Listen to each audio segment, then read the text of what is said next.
छठे भाव के अंदर भी शनि अच्छा फल देता है। 3 6 11, 3 6 11 यानी छठे के अंदर शनि का मूवमेंट है तो अच्छा फल करेगा।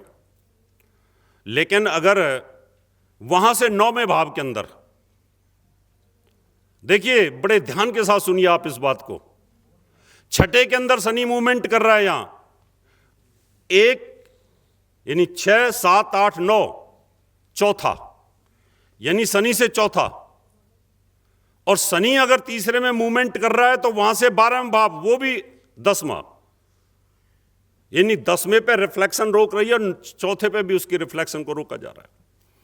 तो इसलिए अगर भाग्य स्थान पर कोई बुरा ग्रह बैठ जाए या अच्छा ग्रह बैठ जाए सूर्य को छोड़ करके, तो उसके फल को वो कमजोर कर देगा।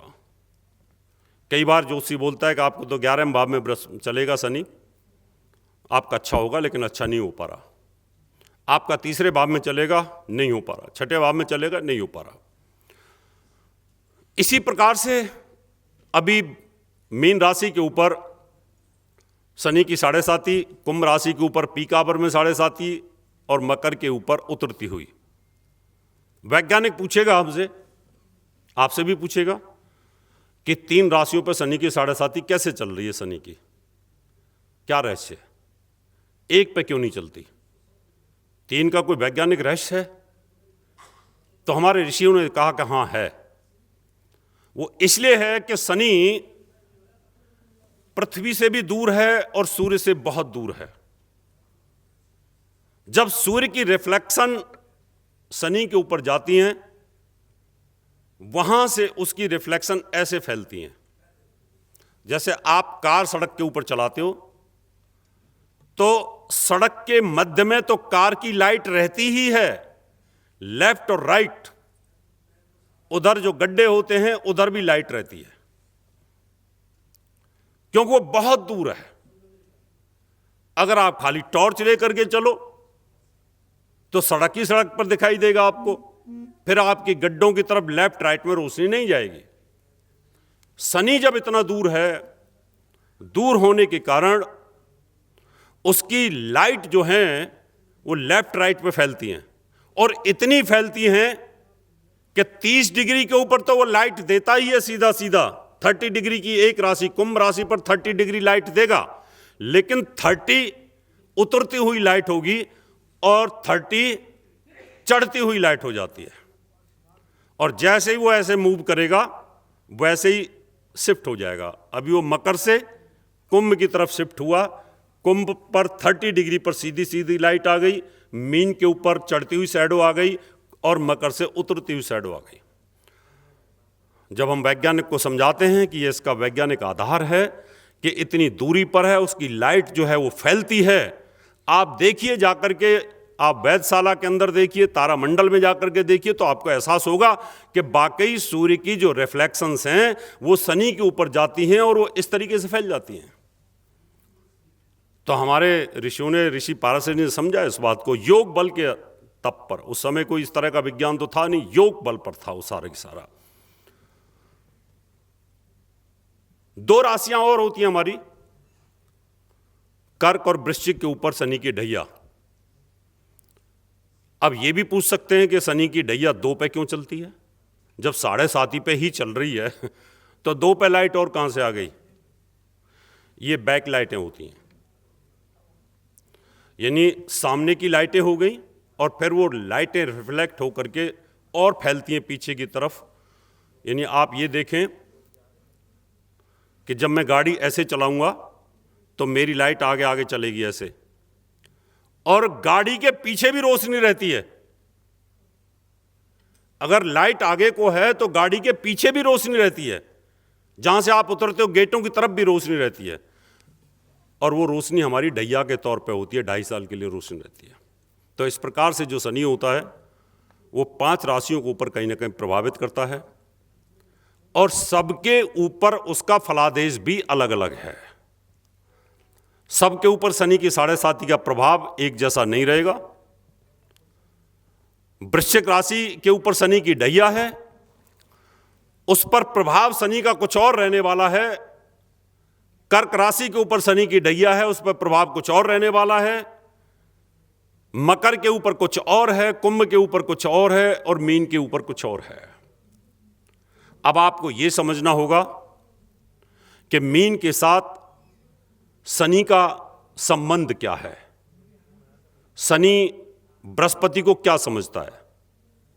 शनि बृहस्पति को अपनी समता की दृष्टि से देखता है, तो मीन पर इतना वो नुकसान नहीं करेगा। कुंभ राशि उसकी खुद की अपनी है, कोई आतंकवादी अपने घर में किसी को मारता नहीं है, और मकर से उसकी उतर रही है। कर्क राशि के साथ शनि का व्यवहार बहुत अच्छा नहीं है, उनको मेंटल स्ट्रेस दे करके चलेगा। मंगल के साथ उनकी दुश्मनी का प्रभाव है, वहां पर भी वो तकलीफ देगा, टेंशन दे करके चलेगा। जैसे जैसे ग्रह देखता चला जाएगा शनि, वैसे वैसे आपके ऊपर इसका नेगेटिव और पॉजिटिव इफेक्ट आना शुरू हो जाएगा।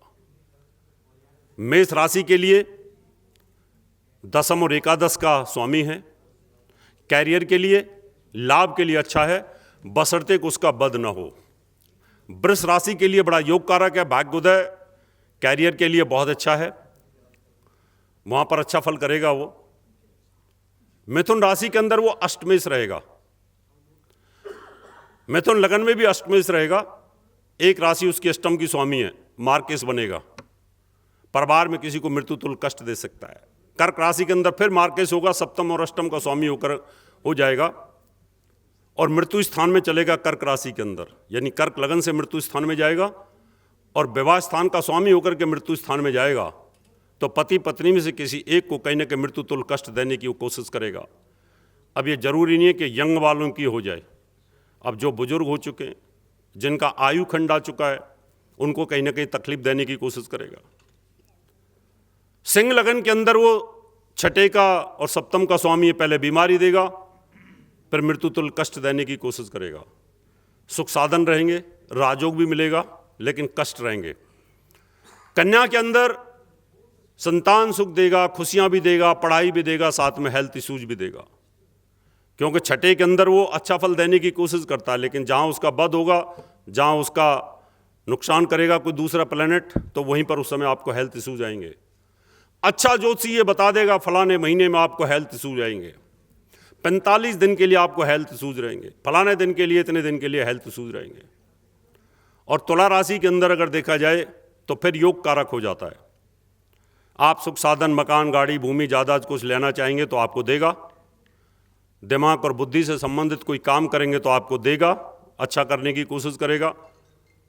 वृश्चिक राशि के अंदर भी यहां पर शनि की ढैया का प्रभाव मेंटल स्ट्रेस देने के साथ साथ आपके काम होते रहेंगे। धनु राशि के ऊपर से शनि की 7.5 हटी है, द्वितीय और तृतीय का स्वामी है। द्वितीय और तृतीय दोनों ही मार्केश होते हैं, एक सप्तम से अष्टम और एक अष्टम से अष्टम, इसलिए यहां पर मृत्यु तुल्य कष्ट भी दे सकता है। लेकिन ऐसे डरिए मत, लोग जो बोलते हैं ज्योतिषी डराते हैं, यहां आपको यह देखना है कि क्या मृत्यु का खंड आ चुका है। अगर मृत्यु खंड आ चुका है, उम्र आ चुकी है, 70-80 वर्ष के आसपास हम पहुंच चुके हैं, और उस समय ये सिचुएशन अगर आपको दिखाई देती है, तो आप बोल सकते हैं कि आपका आयु खंड आ चुका है, तो आप बता सकते हैं वहां पर। मकर राशि के अंदर शनि की 7.5 उतरती हुई है, पैसा, धन दौलत, मान सम्मान मिलेगा, लेकिन पारिवारिक कष्ट आपको आएगा, क्योंकि द्वितीय भाव मारक है, मूल त्रिकोण उसकी मारक में आती है। कुंभ राशि की अगर बात करेंगे तो पीक आवर में शनि की 7.5, मेंटल स्ट्रेस और कंफ्यूजन्स आपको रहेंगे, लेकिन काम होते रहेंगे, राजयोग बना रहेगा, आप मंत्री बने रहेंगे, लेकिन आपको टेंशन बनी रहेगी कब मेरी गद्दी चली जाए। ऐसा मेंटल स्ट्रेस आदमी को रहता है कि मेरी गद्दी तो नहीं चली जाएगी, मेरा पद तो नहीं चला जाएगा, मेरे से जॉब तो नहीं छूट जाएगी। और मीन राशि के ऊपर वो 11वें और 12वें भाव का स्वामी है। 12वें भाव तनाव, स्ट्रेस, पुलिस केस, मुकदमा, कोर्ट कचहरी, खर्चे, ऊट पटांग, इन सब चीज़ों पर उसके प्रभाव रहेंगे। उसकी तीसरी दृष्टि धन भाव पर रहेगी, तो वहाँ पर अनएक्सपेक्टेड आपके खर्चे रहेंगे। तो इस प्रकार से आप शनि की प्रेडिक्शन कर सकते हैं। आपने बड़े ध्यान के साथ सुना, आपका बहुत बहुत धन्यवाद।